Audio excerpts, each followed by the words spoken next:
شہریار کی جانب سے جائیداد کو خیراتی اداروں کے نام کرنے کی خبر نے پورے شہر میں ایک ہلچل مچا دی تھی۔ عائزہ نے جب یہ خبر سنی تو وہ دیر تک ساکت بیٹھی رہی۔ اسے یقین نہیں آ رہا تھا کہ جو شخص اپنی انا اور حویلی کی روک کے لیے کسی بھی حد تک جا سکتا تھا، وہ اتنا بڑا فیصلہ کیسے کر سکتا ہے۔ اس فیصلے نے شہریار کو مالی طور پر تو تباہی کے دہانے پر لا کھڑا کیا تھا، مگر اس کے اندر ایک عجیب سی سکون کی لہر تھی۔ اب اس حویلی میں تنہا تھا جس کے بڑے بڑے کمروں میں صرف اس کی اپنی ہی آواز گونج رہی تھی۔ اسی دوران عائزہ کے گھر پر ایک اجنبی دستک ہوئی۔ باہر کھڑا شخص شہریار کا وکیل تھا، جس کے ہاتھ میں کچھ قانونی کاغذات تھے۔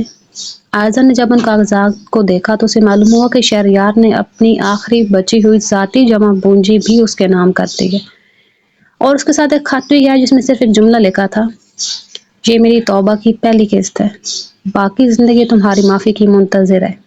عائزہ کی آنکھوں میں آنسو آ گئے۔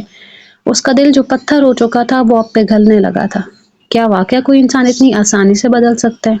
کیا وہ ماضی کے گناہوں کو صرف کاغذوں پر دستخط کر کے دھو سکتا ہے؟ یہ سوچ اس کے ذہن میں ایک طوفان بن کر ابھر رہی تھی۔ اسی حویلی میں شہریار کو کچھ پرانے دشمنوں نے گھیر لیا، جو اس کے خاندان کے پرانے سودوں کا انتقام لینے آئے تھے۔ حویلی کے دروازے ٹوٹنے کی آواز جب فضا میں گونجی تو شہریار کو احساس ہوا کہ اس نے اپنی حفاظت کے تمام ذرائع تو پہلے ہی ختم کر دیے تھے۔ اس نے مزاحمت نہیں کی بلکہ اپنے سامنے آئے ہوئے ان لوگوں سے کہا کہ وہ جو چاہیں کر سکتے ہیں، کیونکہ اس کی زندگی اب اس کے پاس نہیں رہی۔ عائزہ جیسے کہیں سے خبر ملی کہ حویلی پر حملہ ہوا ہے، وہ پاگلوں کی طرح وہاں پہنچی۔ جب وہ مرکزی ہال میں داخل ہوئی تو وہاں کا منظر دیکھ کر اس کی چینخ نکل گئی۔ شہریار فرش پر نیم بے ہوشی کی حالت میں پڑا تھا، اور گرد و پیش میں ٹوٹے ہوئے فرنیچر اور بکھری ہوئی یادیں اس کی بربادی کی داستان سنا رہی تھی۔ عائزہ نے شہریار کو دوڑ کر اپنی گود میں لیا۔